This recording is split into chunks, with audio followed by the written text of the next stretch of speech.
और बीजेपी के उनके शिविर में ऐसे बहुत आज उनके बीच में सवाल आ रहे हैं कि अगर हिमंत बिश्व शर्मा जी से टिकट लेना है तो पहले सर्बानंद सोनोवाल जी को बदनाम करना पड़ेगा।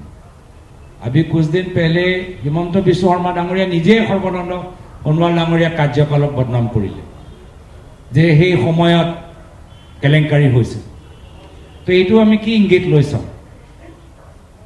তাৰ পিছত ডিব্ৰুগড়ত আমি দেখা পালো যে ডিব্ৰুগড় জিলা কংগ্ৰেছে সৰ্বানন্দ সোণোৱাল ডাঙৰীয়াৰ নামটো লোৱা নাই। কিন্তু এইটো কি দৃষ্টিৰে আমি চাম? আৰু পিছত গৈ আমি দেখিলো মৰিয়ানীত কেলেণ্ডাৰ বিতৰণ কৰোঁতে সৰ্বানন্দ ডাঙৰীয়াৰ চেহেৰাই নাই।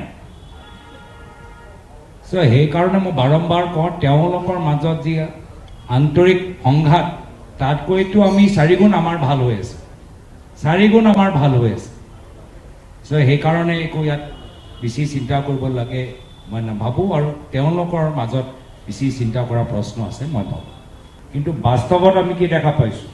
সৰ্বানন্দ সোণোৱাল ডাঙৰীয়া চেহেৰা নাই, সৰ্বানন্দ সোণোৱাল ডাঙৰীয়া নাম নাই। সৰ্বানন্দ সোণোৱাল যিজন জাতি মাতি ভেটি কথা কৈ আহিলে, আজিৰ তাৰিখত চাৰিওফালে ফ্লাইঅভাৰত আমি যি বৰ্ডিংবোৰ দেখিছোঁ ক'তো সৰ্বানন্দ সোণোৱাল ডাঙৰীয়া নামেই নাই। তো যি বাস্তৱ কথা সেইখিনি আমি চাই আছোঁ, আৰু এইখিনি কথা লুকাবলৈ কাৰণে অলপ ধৰণৰ অপপ্ৰচাৰ বিৰোধী শিবিৰৰ পৰা উত্থাপন হয়। হাগ্ৰামা মহিলাৰী ডাঙৰীয়াও কিমান তেখেতৰ লগত আছে মই ক'ব নোৱাৰোঁ। হাগ্ৰামা মহিলাৰী ডাঙৰীয়া যিদৰে আজি যেনেকৈ কয় না আমাৰ হিন্দী মে মুহাৱৰা হে কাটে পে নমক ছিড়কনা, তো তেওঁ মুখ্যমন্ত্ৰীৰ সন্মুখত প্ৰধানমন্ত্ৰী মোদী ডাঙৰীয়াৰ সন্মুখত চৰকাৰে য'ত লাখ লাখ টকা খৰচ কৰিলে তাতে তেওঁ বুজাই দিলে যে কিয় বিজেপি দলৰ যোৱা বিটিআৰ নিৰ্বাচনত ফলাফল সৰ্বানন্দ সোণোৱাল ডাঙৰীয়াৰ তুলনাত বেয়া হ'ল। কিয় কি বিজেপি দলে বিটিআৰ অঞ্চলত যিদৰে प्रस्ताव दिसिल प्रतिश्रुति दिसिल তেওঁলোকে ৰাখিব পৰা নাই। और बीजेपी के उनके शिविर में ऐसे बहुत आज उनके बीच में सवाल आ रहे हैं कि अगर हिमंत बिश्व शर्मा जी से टिकट लेना है तो पहले सर्बानंद सोनोवाल जी को बदनाम करना पड़ेगा। अभी कुछ दिन पहले हिमंत बिश्व शर्मा डांगरिया निजे सर्बानंद सोनोवाल डांगरिया कार्यकालक बदनाम करिले जे সেই সময়ত কেলেংকাৰী হৈছিল। তো এইটো আমি কি ইংগিত লৈছোঁ? তাৰ পিছত ডিব্ৰুগড়ত আমি দেখা পালো যে ডিব্ৰুগড় জিলা কংগ্ৰেছে সৰ্বানন্দ সোণোৱাল ডাঙৰীয়াৰ নামটো লোৱা নাই। কিন্তু এইটো কি দৃষ্টিৰে আমি চাম?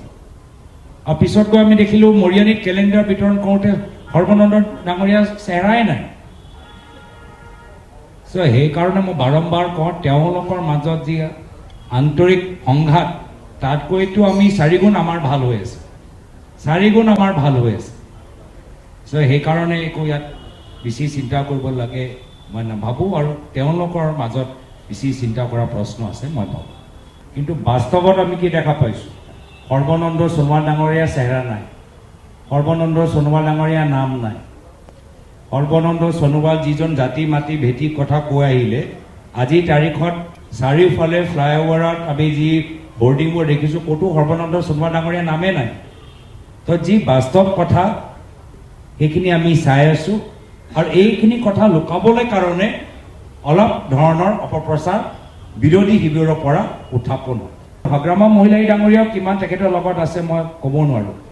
হাগ্ৰামা মহিলাৰী ডাঙৰীয়া যিদৰে আজি যেনেকৈ কয় না আমাৰ হিন্দী মে মুহাৱৰা হে কাটে পে নমক ছিড়কনা, তো তেওঁ মুখ্যমন্ত্ৰীৰ সন্মুখত প্ৰধানমন্ত্ৰী মোদী ডাঙৰীয়াৰ সন্মুখত চৰকাৰে য'ত লাখ লাখ টকা খৰচ কৰিলে তাতে তেওঁ বুজাই দিলে যে কিয় বিজেপি দলৰ যোৱা বিটিআৰ নিৰ্বাচনত ফলাফল সৰ্বানন্দ সোণোৱাল ডাঙৰীয়াৰ তুলনাত বেয়া হ'ল। কিয় কি বিজেপি দলে বিটিআৰ অঞ্চলত যিদৰে প্ৰস্তাৱ দিছিল প্ৰতিশ্ৰুতি দিছিল তেওঁলোকে ৰাখিব পৰা নাই।